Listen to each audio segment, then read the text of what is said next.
ウォーレンバフェットは最高に素晴らしい会社はそう多くない。おそらく一生のうちに20も出会うことはないだろう。しかし大金持ちになるためにはそんなにたくさん必要ない。せいぜい3社か4社もあればそれで十分すぎるぐらいだと言っています。そして株価が下がったら大喜びしてその会社の株を買いますのが本当の投資家であり、株価下落で不安になって売ってしまうような人は株式投資に向いてないとも言っています。この言葉は私の心に強く響きました。しかし当時の私にはすっきりしないものがありました。それはバフェットの言う素晴らしい会社と私がマークしている会社はあまりにもカテゴリーが違うすぎるということでした。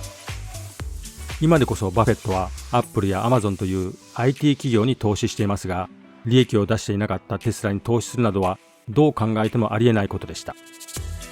それでもテスラの動きを追い続けていると見えてくるものがありました。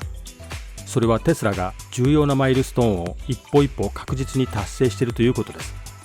そしてその度にテスラが強くなっていることに気がついたのです。そしてその時もやもやしていたものが吹っ切れたような気がしました。素晴らしい会社がテスラのような会社でも良いはずだ。自分で確信が持てるならそれを信じてもっと調べていこうと素直に思えたわけです。そう思うと気持ちが軽くなり、あれこれと手当たり次第に儲かりそうな株を追いかけていた自分が馬鹿らしくなってきました。バフェットのようにしっかり調べてもっとビジネスにフォーカスしようと考えるようになっていったのです。時間をかけてじっくり調べて確信を深めていくというのは投資家のあるべき姿だとバフェットが教えてくれました。そのためには時間を作ってビジネスについて調べるべきだと納得できたわけです。長期投資なので慌てる必要もなく、確信の持てるビジネスを良いと思えるときに買っていけば良いわけです。投資銀行のモルガンスタンレーはテスラ株関係でよくメディアに出てきます。自動車業界担当のチーフアナリストアダム・ジョナスはテスラの予想株価や事業の見通しについてコメントをすることが多いです。とはいうものの彼の出す予想株価は全然当たりません。ただし自動車業界専門のアナリストなので業界の情報は持っています。つまり情報が足りないのではなく、情報の捉え方が違うのだろうと思っています。いずれにしても彼がこの数年間どのような発言をしてきたのか、それを通してテスラと自動車業界の動きを感じ取ることができるでしょ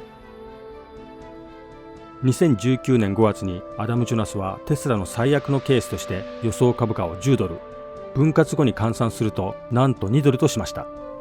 当時の株価は年初から 40% 前後下落しており、200ドル程度で推移していました。投資家心理が悲観的になるのは仕方ない状態でしたが、そうだとしてもあまりにも馬鹿げた予想株価だと私は思っていました。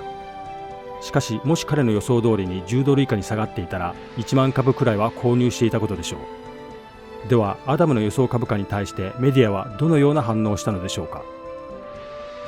For Tesla, Morgan Stanley cut its worst case forecast for the stock from $97 to $10. The stock is already down 38% year to date, and today is trading at 203.30, down another 2% or so. Joining us is Emily McCormick. Emily, why did Morgan Stanley cut that forecast? Well, the main reason behind this bearish call that we have out today is what Morgan Stanley analyst Adam Jonas called a risk of contagion to fundamentals. So Jonas said Tesla's share price performance has been driven by three major factors. So that's one, demand for its products, two, ability to generate cash flow, and then three, access to capital markets. So this year there has been evidence that there has been significant decline in demand for some of Tesla's vehicles, and that's coming because of that missed deliveries expectations in the first quarter. So first quarter deliveries came out to 63,000 versus the 76,000 expected. That also coincided with a reduction in the electric vehicle tax subsidy that had been helping incentivize buyers to purchase some of these vehicles. That incentive is also going to have again later this year. And then second, Tesla reported free cash outflow of more than $900 million in its most recent quarter. And its cash position was reduced by $1.5 billion from the end of 2018 to $2.2 billion. So that's something that a lot of analysts have also been fixating on. And the third point is about access to capital markets. So again, Tesla did raise debt and equity, or announced that it will be raising debt and equity of more than $2 billion at the start of this month. But CEO Elon Musk told employees that even with this, the company will need to introduce, quote, hardcore cost-cutting measures to avoid running out of cash in the next 10 months. So again, demand really is at the heart of this story. And with more vehicles getting sold, this would solve a lot of Tesla's cash issues.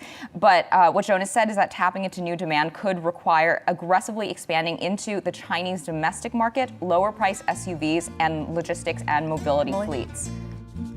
コロナショックを半年近く過ぎた2020年8月にはテスラ株は年初から見てすでに4倍以上になっていました。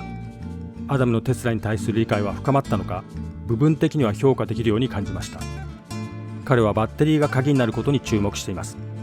しかしそれにもかかわらず彼の予想株価はその理解を反映していないように見えました。Yeah, you got to stay flexible with Tesla. Wow, right? So look, I think the message that we have to investors here is if you're going to buy Tesla, whether it was at our old target or new target today, it's got to be more than cars. It's got to be more than cars times price.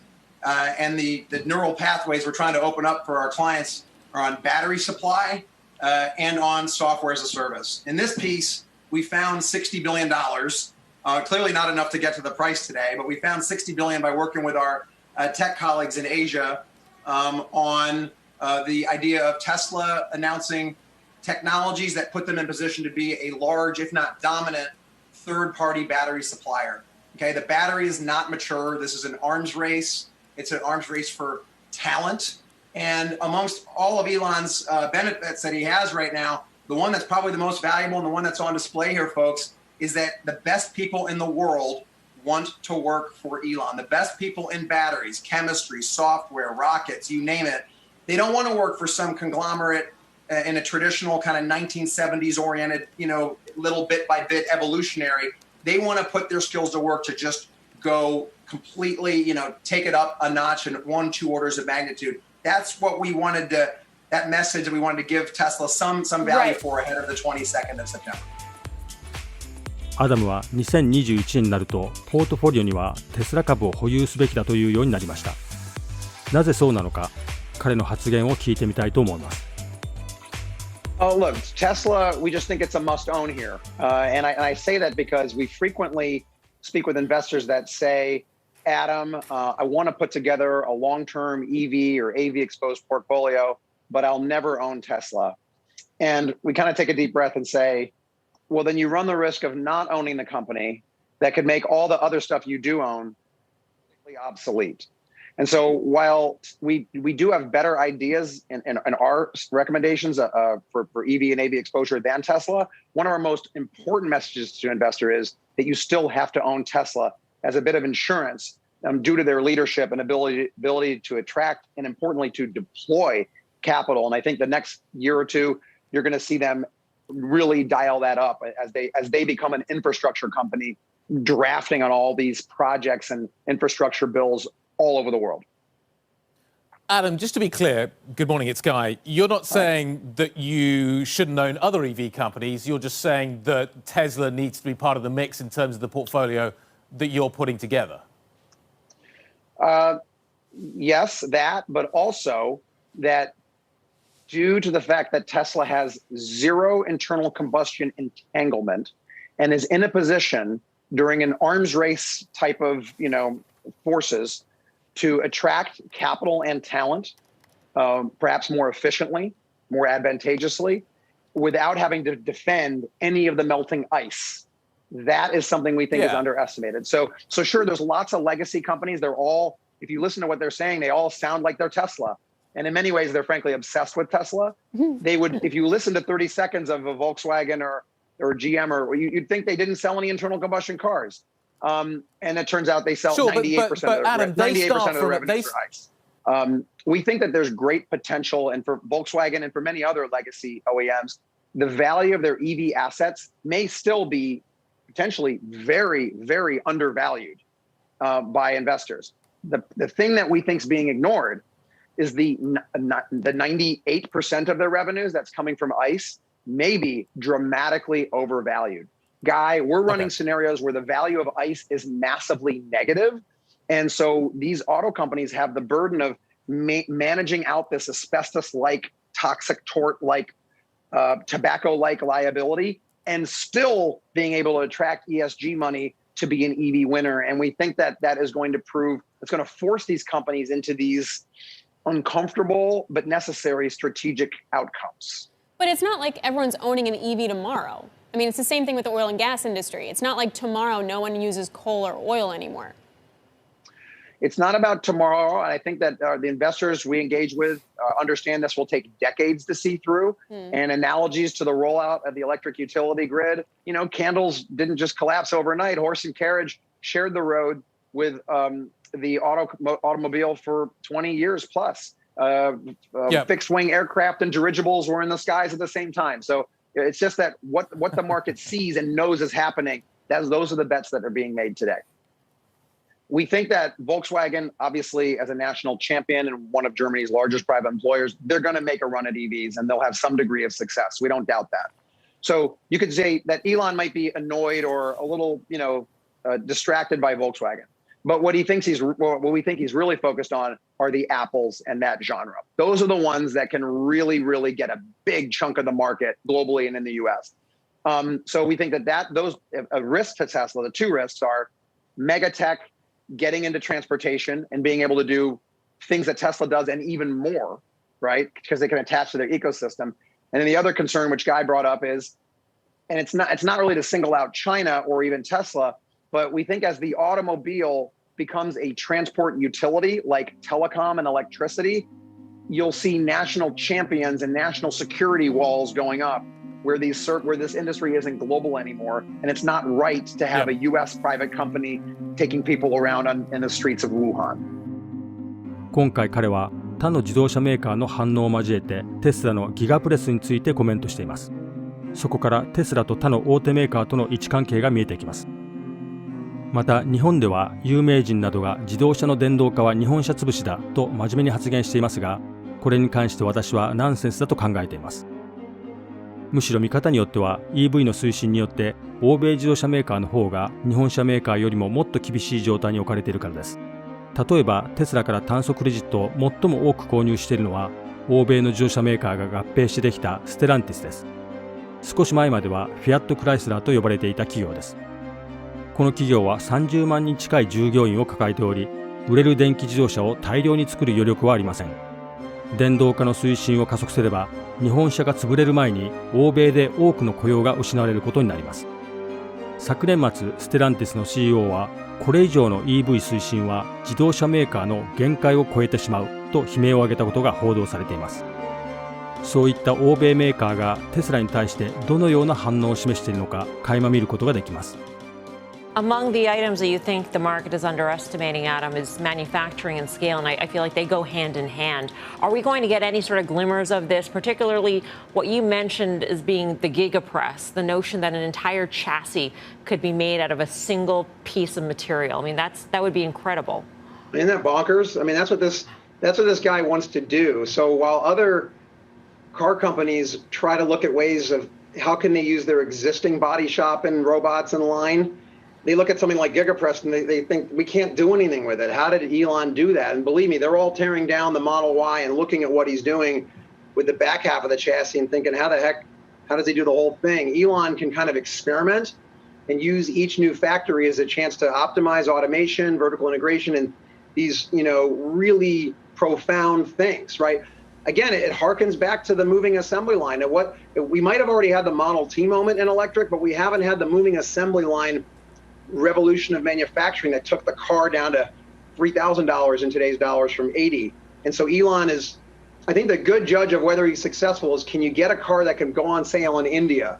If Elon Musk is doing a selfie with Modi, talking about turning India into a renewable superstate for a $15,000 car in India, that among a wide range of things would be all right, yeah, now you're getting serious. Can anyone or any group of companies, Ford, GM, VW together, catch up with Tesla in the next decade? Well, it's going to be real hard in their current form. We don't want to count them out. There's a lot of invested capital in Detroit, in Nagoya, and Munich, and elsewhere. And they'll certainly get some support of the local governments and policies. I think Elon would like to see those companies like that and others thrive and do well. I think he knows that he's not trying to destroy them. I think that he's making them better. And you could look and see how Volkswagen's talked about that too. And and he's given time to them and others. So in their current form, very, very challenging because of the skills transferability.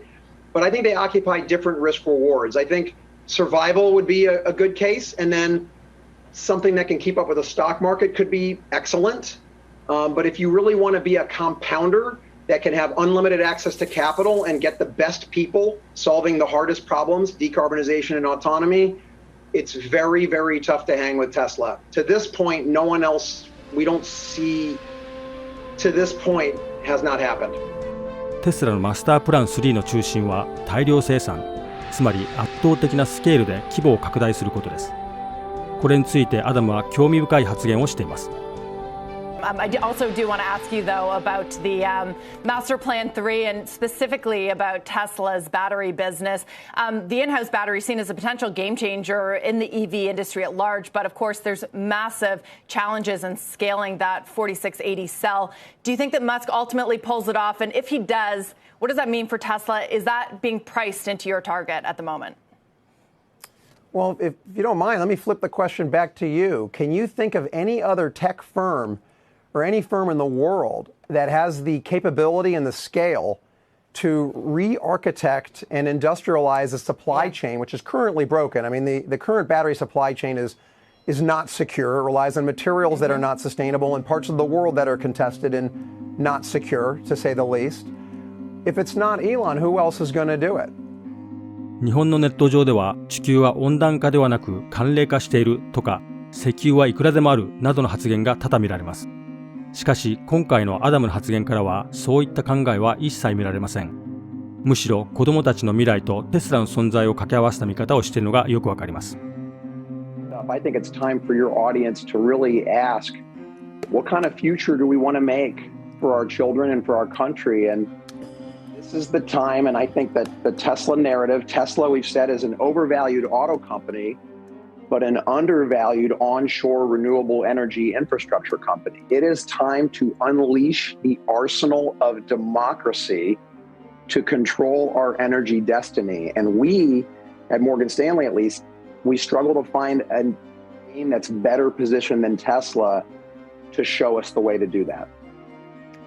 I can follow the argument that Tesla is much more than an auto company. I can follow the argument that the growth has been huge, that nobody can catch up with them because they have all kinds of things in the supply chain and beyond. I don't get it as an international or as a national security play on energy. Explain that.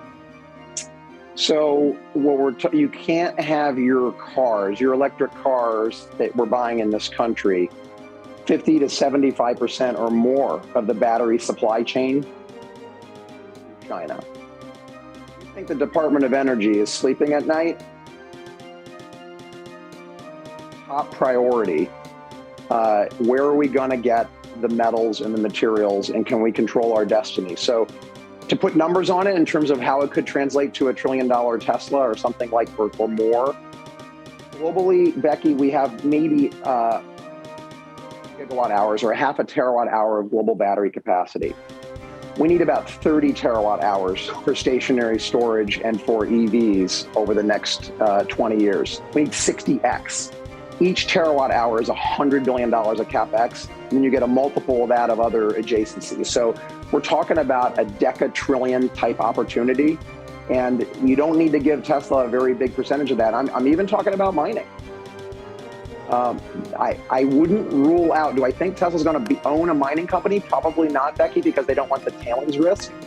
But they are in pole position to work with the mining industry and to kind of get some skin in the game here and get a lot more adjacencies besides just unit times price car. 私は個人的には彼のテスラ分析をあまり評価していません。しかしそうは言っても世界トップレベルの投資銀行モルガンスタンレーのチーフアナリストです。個人投資家では得られないような情報を持っているのは間違いないでしょう。